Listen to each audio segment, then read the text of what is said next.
So this is a farm which is on a 6-hectare piece of land, which is being done and being implemented an effective and powerful land use and management planning. As you can see here, we've got this block of a controlled pasture using these energizers, which are electric energizers. They control and manage the way cattle graze. It's actually a part of precision agriculture, so you can actually see that agriculture, when you say precision, it's not only that we are talking about the use of drones, even little things like controlling pastures, managing the way your cattle move and graze. It's actually a key thing when it comes to the implementation of effective farming strategies, especially nowadays when you've got challenges of unprecedented and erratic rainfalls, things like the El Nino-induced drought that we are now seeing almost all the time. But behind all this, there's a farmer who is making this whole thing to come to fruition.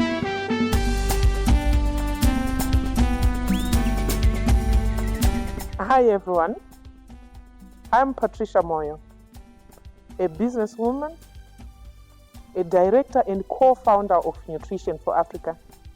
Nutrition for Africa is into agri processing of farm produce like soya, sunflower, and cotton. We are suppliers of cotton cake, sunflower cake, and soya cake.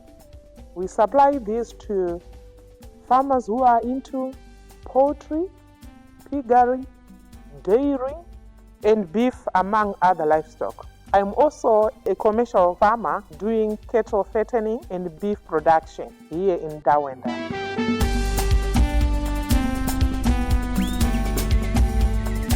She's actually an amazing farmer when it comes to the business of agriculture. So what you are seeing here is just a part of the puzzle.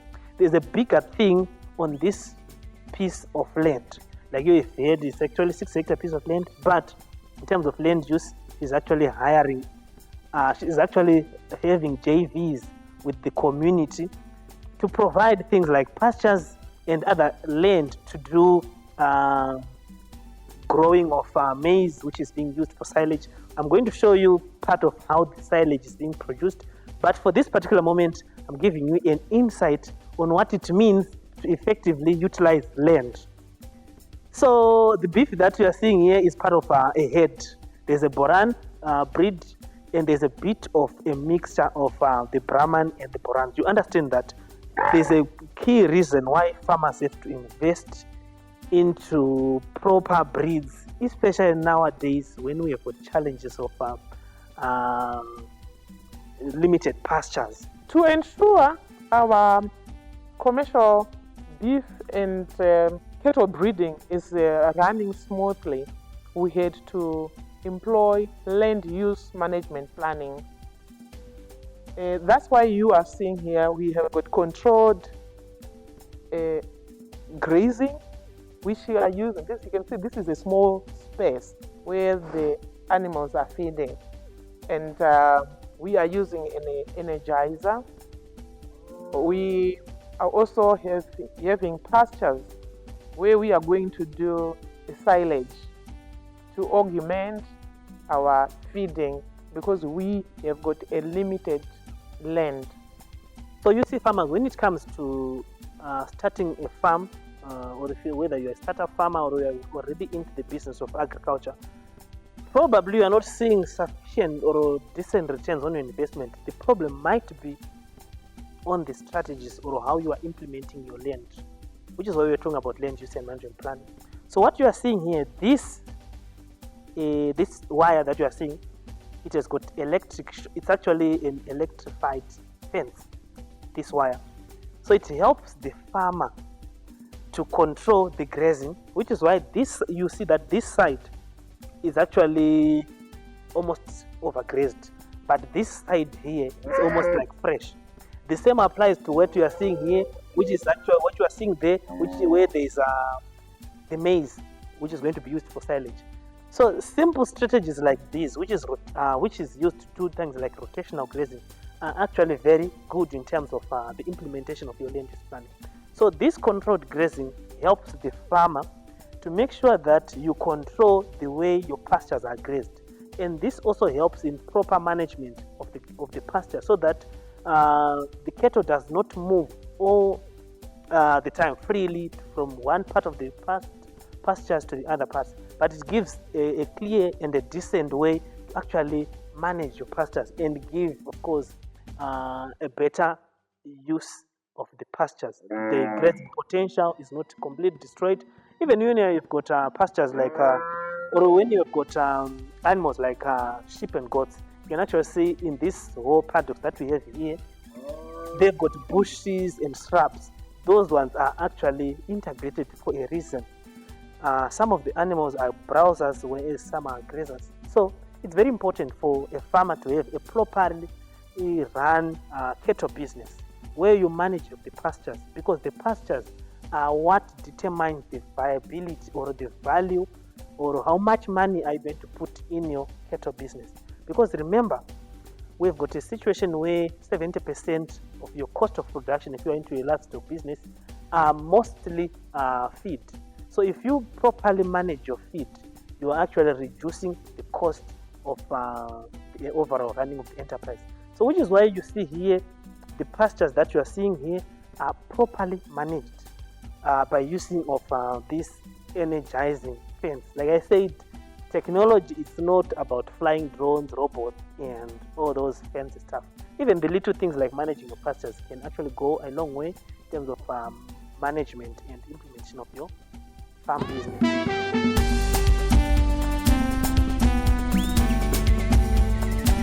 As in any business, it's very risky to put all your eggs in one basket. So I decided to venture into commercial cattle fattening and beef production.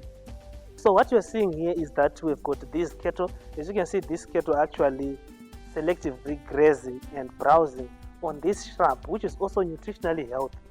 During this time of the season, it's also very important to have controlled grazing, because the nutritional composition of our grasses and the pastures will be a bit higher, close to 18% in terms of crude protein, of course depending on the type of the vegetation. And as you can see here, the cattle is actually enjoying this lush green vegetation, which is actually a kitchen thing. But not forgetting to see that all this other part is almost overgrown. We are now going to move to this other part of the paddock. The whole paddock, this is a paddock which is basically 2 hectares. But in terms of controlled grazing, you can actually move effectively very well from this part to the other 6 parts which are there, because we've effectively utilized this one. And you can actually see that even in terms of the health of the health of our cattle is actually top notch. Not forgetting that we had a recent drought or a recent dry spell. But if you look at even the bulls that we have here, it's actually performing very well. But in terms of the strength, you can actually see that it's healthy and with the potential to actually deliver and perform very well. Of course, I understand that the bulls shouldn't be always fat, but this one is not fat, it's fit, which is why we've got these young calves. They are all product of this bull. It's actually something that is very amazing. So on this farm, it's not only about the performance or the genetics, it's also about effective management of the operation, which encompasses things like selection of the proper bulls, selection of the proper, if we are doing artificial insemination, proper semen from a very good selection of the intended breeds. Of course, what you are seeing here, we've got some of the animals which we buy from other neighboring farmers. But the most important part is grading up. We also buy semen from the best bulls, of course, in the country. And not, of course, we've never bought something that is too pricey, because the most important thing is, as you have heard from the farmer, this is an enterprise which focuses on cattle pen fattening. So in pen fattening, we mostly consider the beef, the bone to meat ratio. So we do not care much in terms of the pricing which we buy the cattle, Of course, we are very sensitive because we can't buy a cattle that is, or a cow, or a bull, or a steer that is overpriced. Because in terms of the pricing at the auction or at the butcheries or the abattoir, the most key thing is not necessarily the breed. The breed is only relevant when you are doing breeding for other farmers to then buy breeding stock. But when it comes to commercial or to pen fattening, the most important factor is the bone to meat ratio. The breed is only a part of the puzzle because it determines how much are we going to get in terms of the weight. It determines the feed conversion efficiency because the feed conversion efficiency controls how much that cattle is going to spend time in the feedlot. So this is what then helps us to, if a cattle is of poor quality in terms of the genetic makeup and in terms of the frame of the cattle, we're going to spend so much money in the feedlot, or we are going to spend so much time, more than even 70 or more than 100 days in the feedlot, which is going to be very expensive. Contrary to the profit that we are supposed to get as farmers, it's something that is actually something that is supposed to be taken seriously, and we take that serious in terms of the selection. So, farmers, if you are to invest in the business of agriculture, it's not only about the excitement or the joy that you're supposed to have, but it's more to do with the investment, the money that you're going to put. And remember, like I always talk about, it's time value of money as well as the return on investment on that money.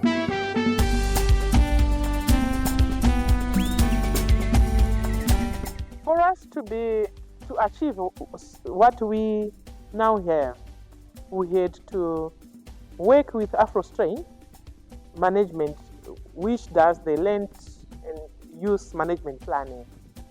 Without having this organization, I don't think we were going to manage to achieve what we have done so far. We had our fair challenges, but if it was not AfroStrain who came to advise us on exactly what to do, I think we were going to lose a lot of money by doing trial and errors. But we hit the ground going when they came into the picture of what we were supposed to be doing at the right time. So I really want to thank AfroStrain.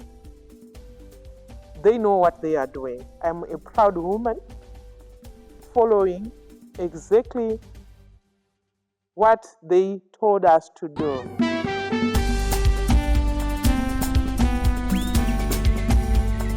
So, how are you seeing this effective land use and the pasture management side that you have employed? Given that I'm working on a 6-hectare plot, the land and the land use management plan is very good to me. You can imagine this is less than 6 hectares, but I got all this what I'm having, and the fact that we are using silage is a plus to us. Yeah, because especially in this coming season, with the full start of the season, and a lot of farmers panicked. I'm sure you also had your own fair share of panicking. I've also noticed that even in terms of the maize, you normally do so much in terms of the maize. So, which is probably the reason why you introduce this controlled grazing so that you don't overutilize the pastures. Yes. Are you planning to increase in terms of the head composition, the head size? Oh, I'm going to do likewise, because I hired out some land. I am assigned to 6 hectares, but I managed to talk to nearby farmers who had to give me their land. I'm sitting on about almost 10 hectares, which I did this year. Last season, I did 3 hectares of silage, and it pushed about 6 months. Yeah. Yes. So, given that I've increased the planted area of maize, it means next season I won't be worried. And for your own information, Yeah. the silage I did during the time of the drought, Mhm. I was a smiling farmer. Yeah. That's actually something. That is something to be proud of, because Sure. I know that a lot of people struggle with silage. Actually, Yes. they struggle with the Uh-huh. things like how to make it, how to get the most from the silage, and so forth. But you did something very good, because it's something that is a game changer in terms of the feed that you are giving, and in terms of how much you're getting. Honestly, it is a game change. It is. I never lost any animal, and the animals were fit, like Yeah. they are grazing, and yet it was dry. Yeah. Yeah. That's actually a game changer, because silage is a form of wet feed. You know, the other important part of silage, you see, most of people, number one, not only silage, also even in terms of hay. You see, the grasses that we are seeing here, they are now reaching their physiological maturity, or they are now producing the seeds. And what happens when the grass is now producing the seeds? It means it is channeling all its nutritional composition, the crude protein, the energy to the grains, because it's preparing its seed for the next season, so that the seeds can go to a state of dormancy, which is basically a state where they can't reproduce up until they receive another annual rainfall. So if you are to harvest for silage, now is actually the perfect time, because they've so not for silage, for hay, it's now the perfect time, because that is where the grass has got most of its nutrition. But when you look at what other farmers do, they produce that side. They cut hay when the grass is now brown. But during that time, the grass will have less than 2% even crude protein, depending, of course, in type of the grass. So it's very important to actually cut the hay now. But in terms of crude protein, in terms of the silage, you notice that silage is a game changer, because you are harvesting your maize at milk dough stage, and you are preserving that as wet feed. The same way these cattle are grazing this is the same way they enjoy that silage, because it would have been harvested at the perfect time, and its crude protein will be around 8 to even, sometimes depending on the type, but of course with maize, we're around 8 to 11% crude protein, which is something that is actually a game changer. And in terms of energy, we're talking about more than 16 megajoules per kilocalorie, which is something that is actually a game changer in terms of the nutritional value of the cattle. So you see, this is why your cattle is almost healthy across the entire season, which is something that is also very important even to the farmers who want to do venture into this business. It's actually a game changer. So to you viewers, we want you to join us in the business of cattle, in the business of farming, where you contribute in your small area, not of course to just poverty alleviation, but to your financial well-being, because nowadays, because of the shift of the seasons, and because of the changes in the global financial crisis, the thing, because of the inflation, I'm sure if you have been following what has been happening to the United States dollar, you notice that in the year 2020, from January of 2024 to December 2024, US dollar lost 18% of its value. That means if you have invested, if you have saved so much money, you have lost about 1,800. So the safest way is to actually invest in tangible or physical assets like or live assets like the cattle. My advice to other farmers, be it women or men, the sky is the limit. Never mind the size of the land, you can do greater things. You need not to do cell-phone farming. You need to take the notes, the advice from the land use management planning, so that you can achieve your goals. So far, so good on what we have been doing and what we have been following.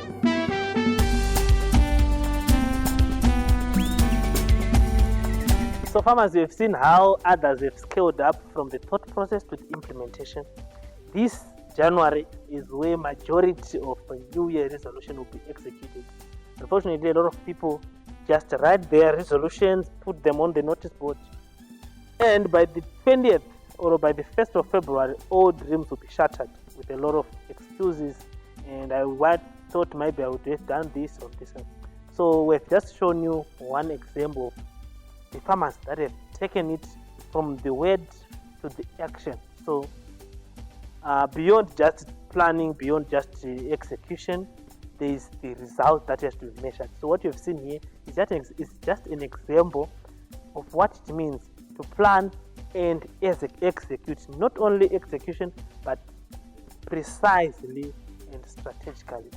Remember, if you just plan without a strategy, it's almost meaningless. And I know that a lot of people want to confuse the two between planning and execution, or planning and strategy, and call their plans strategic plans. But there is a key distinction between a plan and a strategy.